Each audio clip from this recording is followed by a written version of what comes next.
Welcome to This Explainer.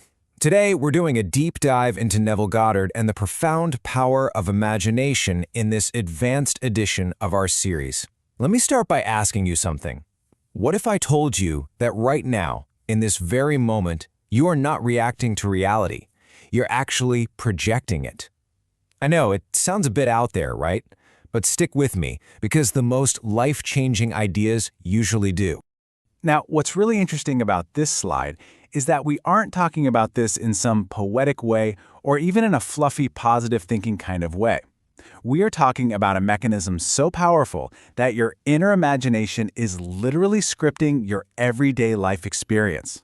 You are the projector, and the world is just the screen. This brings us to Neville Goddard's radical philosophy. He famously said, "Assume the feeling of the wish fulfilled, and reality will follow." It's an incredibly empowering idea, but it begs a really vital question. If human imagination is genuinely this powerful, then why are so many people still stuck, anxious, broke, or unhappy? To answer that, we've got to look at the actual mechanics of the brain. Which brings us to part one, your mind's hidden filter.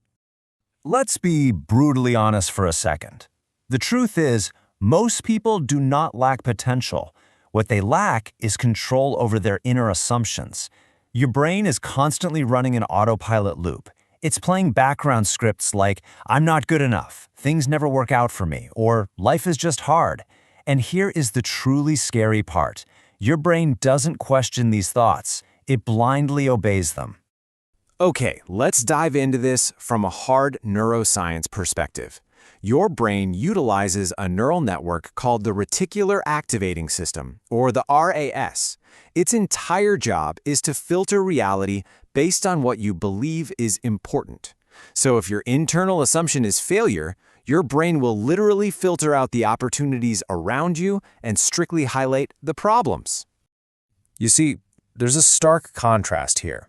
We assume we're just walking around taking in objective facts, but you don't actually see reality as it is. You see reality as you are. You only view the world through the highly specific lens of your own internal state and your own assumptions. Let's move on to part two. Reality is a mirror. And this brilliantly illustrates Goddard's central and honestly slightly dangerous idea: the world is you pushed out. If you misunderstand this, it sounds like magic, but when you grasp it, it's pure psychology. It's an exact cycle. First, your internal beliefs shape your perception. Then, that perception drives your real-world behavior. Finally, your behavior creates your outcomes. Let's say you hold a deep belief that nobody respects you. Because of that perception, you're going to speak with hesitation, you'll avoid eye contact, and you'll constantly expect rejection. Modern psychology completely validates Goddard's mirror concept by calling it a self-fulfilling prophecy. When you avoid eye contact and speak with hesitation, people naturally respond to you with a lack of respect. It happens not because the world is out to get you, but because your internal assumption dictated the very behavior that created that exact outcome. So, where do things go wrong? Part 3, the trap of inconsistency. People often hear a phrase like, "imagine your dream life." So they visualize it for 5 minutes, and then spend the remaining 23 hours and 55 minutes of their day worrying. It's literally like planting a seed and then digging it up every single hour just to check if it's growing. You're completely destroying the very thing you're trying to cultivate. So, the crucial point is this. The problem isn't your imagination. The problem is inconsistency of identity. You cannot imagine wealth while emotionally living in scarcity. You cannot imagine confidence while internally rehearsing insecurity all day long. Your subconscious mind simply ignores your words. It only listens to your repeated emotional states. Let's move to and see how this builds into an actual science-backed solution. Part 4, the 4-step framework. This is where we stop talking about theory and start transforming how you operate. Step 1 requires some brutal honesty. You have to identify your current assumption. I want you to ask yourself right now, what do I believe is always true about me? Is it, I always struggle with money? Or people don't value my time? Whatever that deep-seated belief is, recognize it. Because right now, that is your current reality script. Step 2 is shifting from a weak goal to a rock-solid new identity. Look at the difference here. I want success is a weak external goal. It implies you don't have it. Actually, scratch that. Instead, say, I am someone who naturally creates success. That is a powerful identity. Identity-based behavior psychology proves that you don't get what you want in life, you become what you believe you already are. Step 3 is where Goddard was highly precise. He didn't want you just daydreaming, he demanded emotional simulation.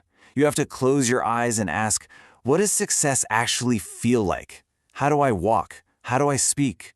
Your brain literally cannot fully distinguish between a real experience and a vividly, emotionally imagined one. Doing this actively and physically wires new neural pathways. And finally, step 4, living from the assumption. This is the hardest part. You aren't faking it till you make it. You are thinking from it, not of it. Instead of nervously asking, will this work? You make a fundamental shift to the total conviction of course this works for me. It's a tiny linguistic shift, but it has a massive impact on locking in your new assumption. Let's zoom out a bit. Part 5. Ancient wisdom meets modern science. Now, what's really interesting about this slide is how perfectly the global ancient consensus aligns with today's neurobiology. Goddard's philosophy isn't just some isolated idea. The Bhagavad Gita states a man is made by his belief. Buddhism teaches we are the result of what we have thought. Stoicism argues perception defines experience, and right alongside them, modern neuroscience confirms that repeated thought patterns create literal neural wiring. You are training your brain to become your reality. But hey, let's keep it real for a second. Some people will try this and say, I tried this for 2 days and nothing happened.